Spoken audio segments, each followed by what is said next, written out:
What's up, everybody? Welcome to Critique the Critics. My name is Tech. And I'm Kojak. And this, of course, is the show where we take a look at movie critics' reviews, audience reviews, and generally critique and make fun of them.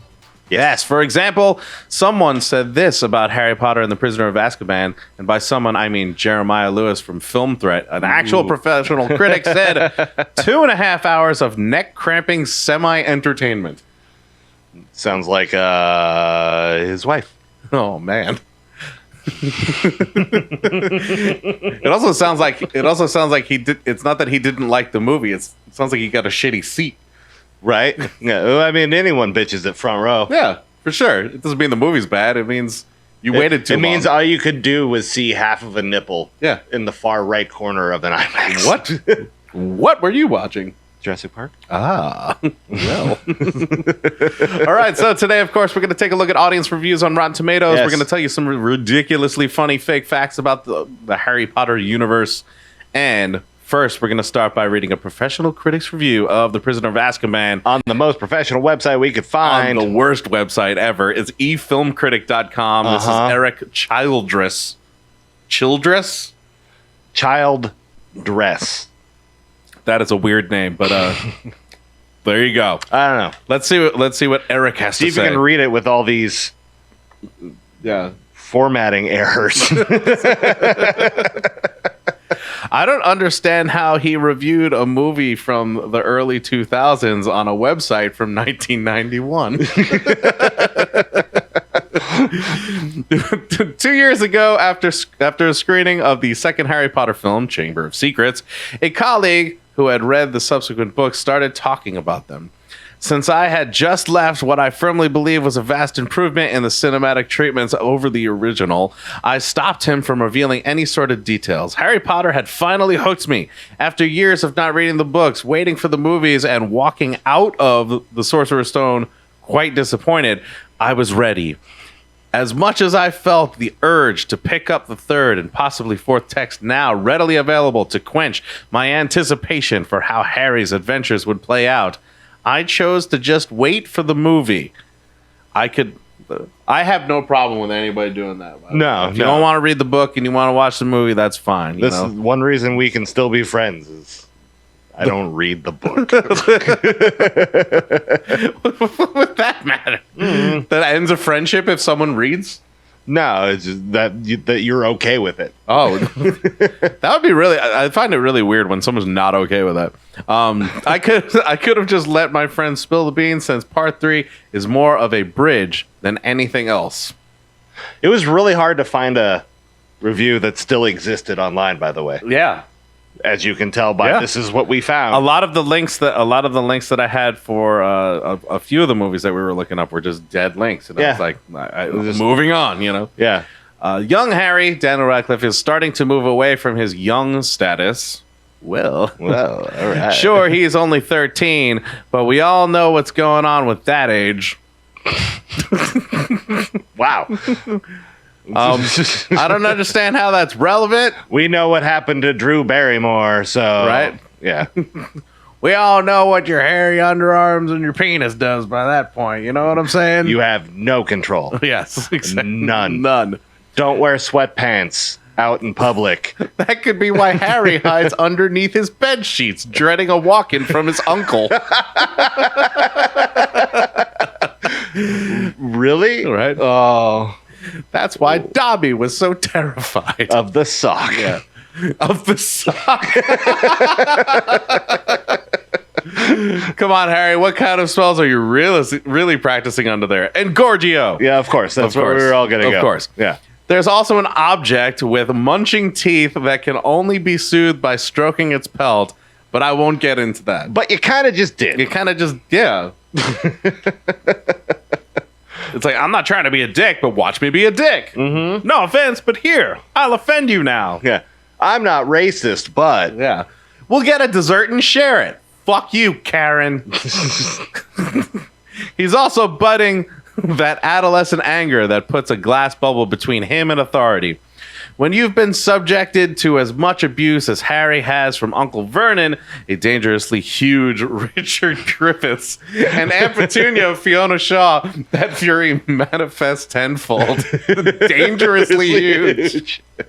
Like it's only dangerous to himself. Yeah. I mean, it's like, I'm concerned about his diabetes. He takes off for his third year at Hogwarts, meeting up with his friends Ron, Rupert Grint, and Hermione, Emma Watson. Once again, the front page news and just about every flyer in town warn of the escape of convicted murderer Sirius Black, Gary Oldman, from Azkaban prison. A group of ghostly watchguards known as the Dementors are on the hunt, and an unspoken history suggests that Black is out to finish off Harry for good. So everybody got that? At some point, a review is going to happen. So far, we just know that Harry's got a consistent boner because he's 13, and then there's vagina with teeth, and then there's some plot, and someone's fat. Yeah, and someone's fat. For the first time, the series captures the straight-up school experience. What are you talking about? The entire first fucking thing was school. The whole thing is school. They show like every freaking class. Yeah. They show them getting sorted with the sorting hat. They show them eating together. Like, you might as well call the first one Harry Potter and the fucking school. Or Harry Potter and the electric school experience. Or I don't know. We sit there trying to listen attentively, but soon begin to drift off and wonder when recess will get there. Oh, man. Come on. Oh. A lot of the extraordinary special effects are utilized for background flavor, thankfully, instead of noisily demanding our attention at every turn. Yeah, because they did that all in the beginning because they had to introduce you to the school. To all the stuff at the school. Yes. We're inundated with throwaway behavior from the campus evil tree until it finally gets its own action sequence and easily the film's best. So it's annoying until it pays off. You know what sucks? Foreshadowing. Yes. This year's Quidditch match, held in the rain, proves to be a bore, as does a speeding triple-decker bus through the crowded streets. You don't like anything. One of the more amusing and clever mysteries of the film is solved during a climactic replay of events, a la Back to the Future Part 2. But it takes too long to reach and is lackluster next to Chambers' giant snake finale. Wow. Okay. So, and that situation right there is and I get it, the climactic replay of events and all that stuff. Like, I do like the fact that you're not telling everybody what you're talking about, but you're also being so vague that even people who saw the movie might not know what you're talking about. Yeah, I had to do a little thinky. Yeah, I'm like, what the hell? Which part? What thing? Is it the one in the school? Right. As its Hardy Boy mysteries go, the Harry Potter stories are becoming tiresome. Voldemort, thankfully, isn't Scooby-Dooing around, waiting, right, Harry, waiting to be unmasked again. But at some point, if I could do that voice, I would have done "He Who Shall Not Be Named" in that voice. But I can't. I don't know how to do it. It's so funny. But hi, Harry. God damn. What are you doing with those spells under those sheets? Yeah, exactly. You almost did like a Big baskets. Yeah. But at some point, you have to start asking, with all the mystical potions, gifts, and foresight and otherworldly powers, how do these wizards keep fingering the wrong people for these crimes? Phrasing indeed. Especially, you can't go from talking about puberty and like vagina books and then finger. You're not allowed to do that. Yeah. I'm terrified is what he's going to say about Emma Thompson if he does. I know it's coming, and I'm hoping it's not coming. Some of the most appealing moments of the film almost never call attention to themselves. Subtle motions that suggest a relational growing up between the close friends, an arm grab, or the way Hermione links herself to Harry with her necklace. Emma Watson continues to bring presence to Hermione, and Radcliffe handles the character's mood swings a lot better than, say, Hayden Christensen in Attack of the Clones. fair enough. I mean, we're not gonna argue with that. Right. It's just whether it was his fault or not. Yeah, it's just whether it was his fault for sure. Grint isn't given much to do this time around, but be his Weasley self, his Weasley little self, sorry. Yeah. And Draco Malfoy serves no purpose but to taunt and then wheeze himself like a little girl every time a comeuppance is threatened. Props to Hermione, though, for delivering the one true crowd pleaser. Okay. What exactly did this paragraph say? Nothing. It really said nothing. It honestly just said Emma Watson's really good. That Daniel Radcliffe's pretty good, but not that great. And everybody else is under that. Grint doesn't have enough stuff to be anything, and Draco just doesn't have enough stuff to be anything. But at least he gets punched. That's that paragraph. Man, put that into a 4-year-old's voice. Yeah, exactly. And then yeah. Emma Thompson picks up where Kenneth Branagh left off last time as the goofiest of the professors, but is used far too sparingly and ultimately adds nothing but more warnings to Harry. You might even say she's utilized exactly as she's supposed to be. Uh-huh. Really? The psychic teacher? Like the mystical psychic like magical wizard woman. Right. Is being used not enough because she's predicting things and has warnings. Weird. Huh.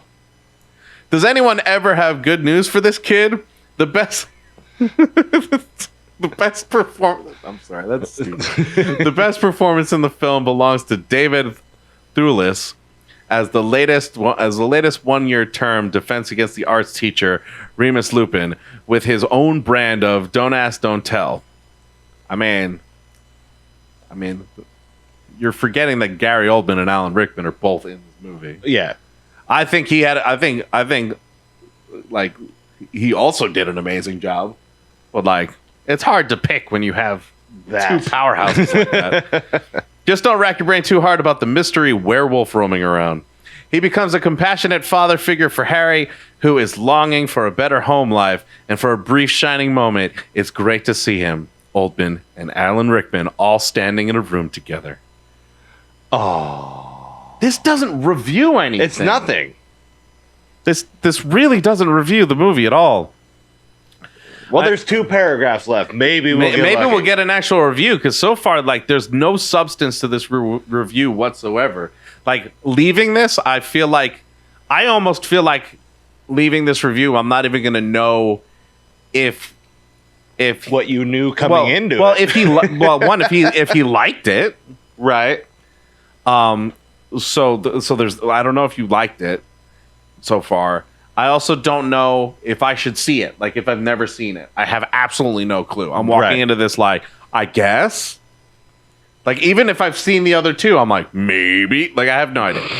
I hesitate to put any blame on incoming director Alfonso Cuarón, since it seems the source material is what I responded less to than the direction. Looking over his resume, A Little Princess, Great Expectations, Y Tu Mama Tambien, it's clear he loves the theme of growing up.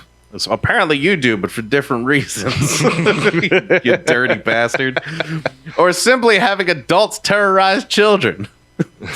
I mean, that is part of the story. Yeah. It's not like a new thing. I mean, one of the characters is dangerously fat or whatever. Yeah, what was that? It was dangerously large or something like that. Dangerously huge. Dangerously huge. Yes. But Prisoner of Azkaban can't fulfill the expectations of the next stage of these characters' growth. Believing in oneself is a fine message, but let's be honest, it's crap, it's overdone. No one really cares about believing yourself. You're going to fail anyway. Oh, sorry. Back to the review. Yeah, hi. Where are we? I don't know. In school. Yeah, you tapped into something dark. But name 5 popular children's stories that haven't repeated that as ad nauseum. Yeah, because it's honestly like the most important children's story. Yeah. It's they all do it because they should do it. Right. That's not. It's it's like I've noticed that all the things that teach children how to eat are teaching them to eat healthy. Let's change it up. Yeah. Be like, hey, Calm yourself, Carl's Jr. I'm just saying. Yeah, exactly. Let's change it up for a second. Meat on meat on meat. Shove a baconator up your ass. That's how you get healthy. It's not your ass, it's your bum bum. It's your bum bum. I put a triple burger in my boom boom. Is the film really any darker than the previous films? There may be less light, but the tone hasn't changed that drastically. Also, who cares? Does it have to be darker? Also, yes, it is, but also, who cares? And one of the reasons it is it's less about school, which I understand. I'm harping on that. Yeah. But, like, one of the light things about the first movie is how much it's about school. And you're like, ooh, magic and cool things. Once they start getting into the nitty gritty of it, it gets way darker because you already know about the school and how it exists and what's going on. You don't get confused by it. Fans of the books, many of whom say get better with each volume, probably won't be as disappointed as I was. Maybe you should have read the book then, I guess. Yeah. You like waited for the movie. You probably should have read the book and then seen the movie. I hope you do that for the fourth one. As they continue to get longer, Azkaban was 435 pages, while parts 4 and 5 are 752 and 870, respectively. Thank you for all of that. Yes. They may have more to gripe with. He could have just said, like, the next ones are longer. Yeah. Some twice as long. Like, come on. Right. They may have more to gripe with snips in the movie, since this is the shortest of the 3 to date. I'll be surprised if they find this one the best of the lot, which it's one of the most popular ones. That's my favorite thing in the world. My favorite thing in the world is, like, critics are almost always wrong. Mm-hmm. Almost always wrong. It's so You're funny. Not to wrong. Me. It's like it's one of the only professions. It's like being a weatherman, like being a meteorologist. Right. You're just allowed to be just so fucking wrong. And you could later on be like, I love this movie. We could be like, well, you didn't when it came out, man. Yeah. Like, you kind of ripped it to shreds. Right. It's more setup, less payoff, and more of the same, with the supposedly perfect choice of Quaron, who plays it too safe, choosing to rather endanger the hair on the kids' heads instead of sprouting new ones. That's not where the hair is sprouting. They're 13, motherfucker. Yeah. You're the one who brought it up. Yeah. We're just uncomfortably reminding you. Yeah, and we're just uncomfortable that you brought it up in the first place. Yeah. I gotta say that, like... I'm more uncomfortable with you shouting in Gorgio. Yeah, sorry. Also, I gotta say that, like, this isn't... To call this filler and just setup is kind of nonsense. I mean, I understand that you can kind of say it's filler and setup, but, like, sure. It's several books that tell a really long story. Everything is set up in filler. Like, the whole thing, it's all... But when you don't like it, then it's definitely definitely just set up in filler. Right. Why? Because we met a new character who's crucial to the... Actually, two new characters who are very, very crucial to the story. Right. They clearly are crucial to the story from this movie, and then later on for sure. So I don't know. That doesn't make any sense. I think you just didn't like it. You probably should have read the book. You might have still not liked it.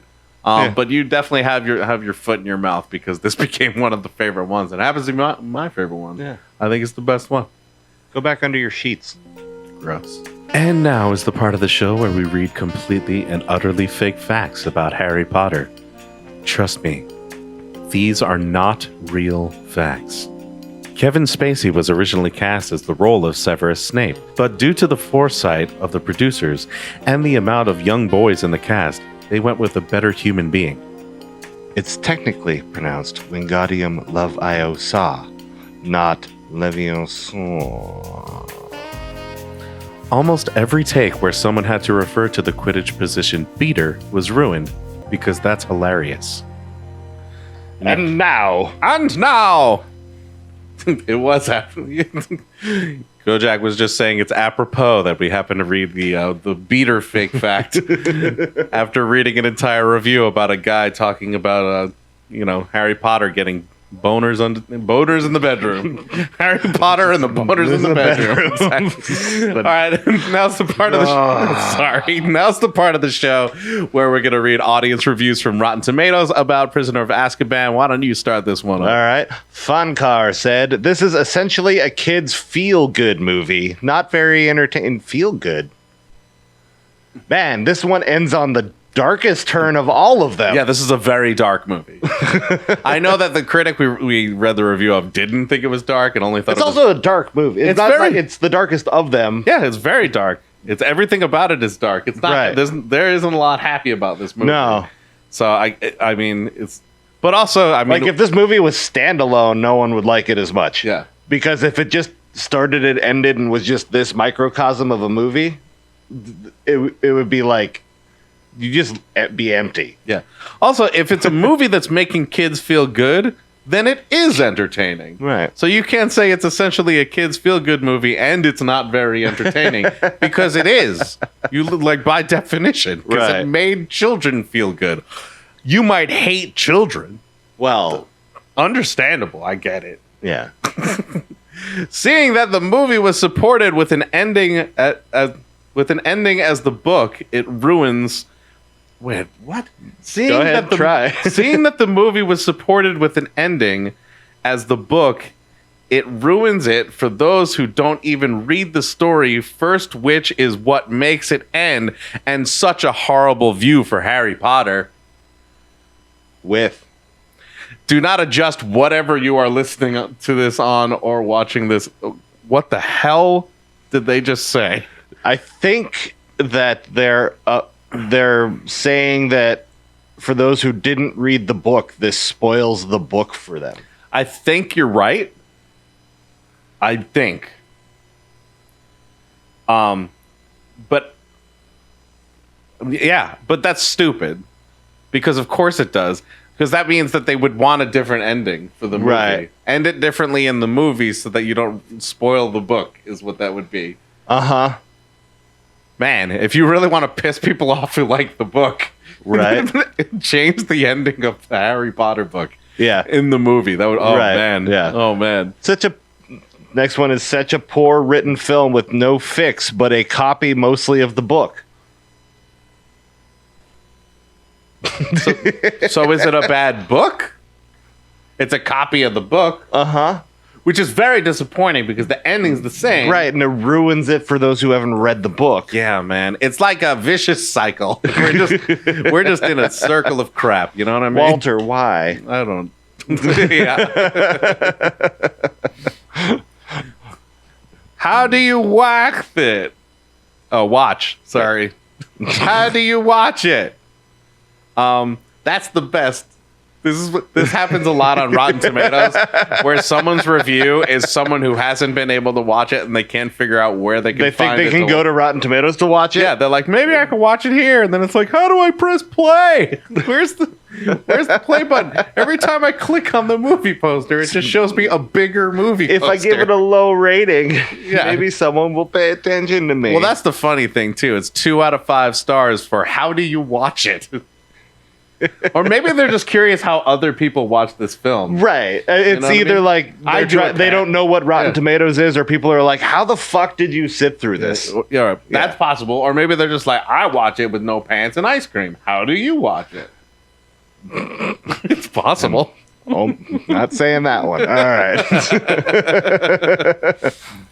Now, William M. now, by the way. do it up. All right.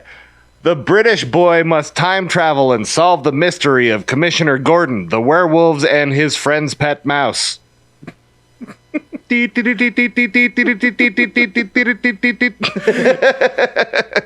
I'm gonna be honest with you. This is one of those things that makes me. It reminds me of video stores because there was a time when you would go to a video store and you would look at either the DVD or VHS, depending on how far back this goes, and all you would have to go on is flip the back. all you would have to go on was the cover and what it said on the back. And if it said this, I'm fucking renting it. Yeah. The British boy must time travel and solve the mystery of Commissioner Gordon, the werewolves, and his Friend's Pet Mouse. Yeah. Sounds like an awesome movie. You gave it 3 out of 5 stars, which doesn't mean it's bad. It means it's good enough to give it a shot. During the film, you'll feel as though you're in prison. Because it's the Prisoner of Azkaban. Get it, guys? Oh, this movie sucked Azkaban. Get it, guys? Right? I just want to cut the podcast off right there. You liked this movie? Are you serious? Oh, God. Black? I mean, come on, guys, right? I feel like anytime anyone goes on the internet, they turn into slowly dying. I feel like whenever anyone ends up on the internet and they have to write something, they just turn into a dad. It always becomes some crappy dad pun joke every time. And you know it's like some kid who's like 14 who did it. It's like, you're gonna make a great dad, kid. One day. Once you're done under those sheets, you're gonna make a great dad. Just scrape off whatever you've left behind. I'm sure it's viable. Well, thank you guys so much for listening or watching. Yeah. We hope you guys enjoyed the show. Of course, the podcast is called Critique the Critics, and it's wherever you're listening. We hope that you guys choose to subscribe. We have podcasts coming out twice a week. Also, we do film as well, and we put it up on YouTube on the channel Boss Level 8. So if you're watching there, we hope that you subscribe, like, comment, and do all that stuff there as well. If you want to. Yeah, exactly. And you can even ask us movies that you might want us to do, read reviews of, and do shows on. And we will happily look into it. And if they're good ideas, we won't ignore them. Yeah, exactly. And if they're crap ideas, we might do them anyway. I mean, for Christ's sake, we did a video on Air Bud. So, what are you going to do? Just the first one. Just the first one. There's not 12 more. 14. There are 14 total. Oh, that's right. Yes. There are. Unless a new one came out. Who knows? Yeah, like a TNT family series. Yeah. Exactly. Right. The family series of Air Bud.